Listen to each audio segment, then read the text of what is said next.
তো বন্ধুরা, আজকে পাবদা মাছটা রান্না করছি কিভাবে একটু দেখুন। এখানে আমি 4 পিস পাবদা মাছ নিয়ে নিয়েছি, আর নিয়েছি রসুন, আদা, পেঁয়াজ, টমেটো, কাঁচা লঙ্কা। কড়াই বসিয়ে দিয়েছি, সর্ষের তেল বেশি করে দিয়ে দিলাম। মাছটা আমি ভাজবো না, মাছটা কড়ার মধ্যেই করব, কড়াই পাতুরি বলে এটাকে। একটু কালো জিরে দিয়ে দিলাম তেলের মধ্যে। এবারে যে ওই মশলাগুলো নিয়েছি, টমেটো, রসুন, কাঁচা লঙ্কা, সেটাকে আমি মিক্সিতে পেস্ট করে নিয়ে তেলের মধ্যে দিয়ে দিলাম মশলাটা। এবারে তেলের মধ্যে মশলাটাকে বেশ করে ভেজে নেব। সামান্য পরিমাণে নুন দিয়ে দেব, আর হলুদ দিয়ে দেব, আর একটু কাশ্মীরি লঙ্কার গুঁড়ো দিয়ে দেব কালারের জন্য। কাঁচা লঙ্কা তো দেওয়াই আছে। এবারে মশলাটাকে বেশ করে নেড়ে একদম কষিয়ে নেব।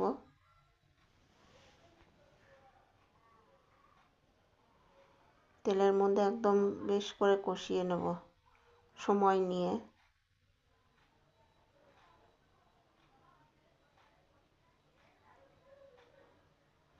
একদম মাখো মাখো মশলাটা হয়ে গেছে, তেল ছেড়ে দিয়েছে। এবার এই মশলাটাকে আমি খুন্তির সাহায্যে একটু ছড়িয়ে কড়ার মধ্যে বিছিয়ে দেব।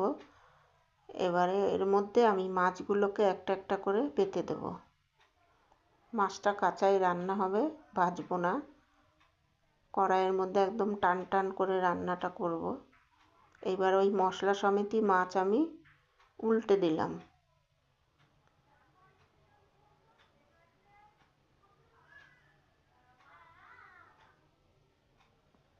এই পিঠ একটু হয়েছে, এবার ওই পিঠ হলো একটু। এবারে অল্প পরিমাণে জল দিয়ে দেবো, মিক্সি ধোয়া জলটা দিয়ে দেব।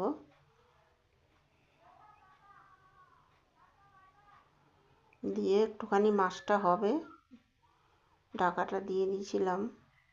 ঢাকাটা দেওয়ার সময় স্কিপ করে গেছে। দিয়ে আমি একটু মাছগুলো অল্প করে উল্টিয়ে দেওয়ার চেষ্টা করছি, কিন্তু এক একটা নিচে একটু আটকে যাচ্ছিল।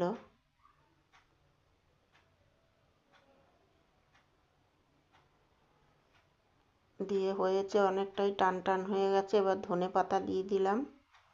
আর একটু আমি একদম টান টান করে নেব, মশলাটাকে শুকিয়ে নেব একদম কড়াইয়ের মধ্যে। পাতা হলে ভালো হতো, পাতা তো পাওয়া যায় না সব সময়। কড়ার মধ্যে এইভাবে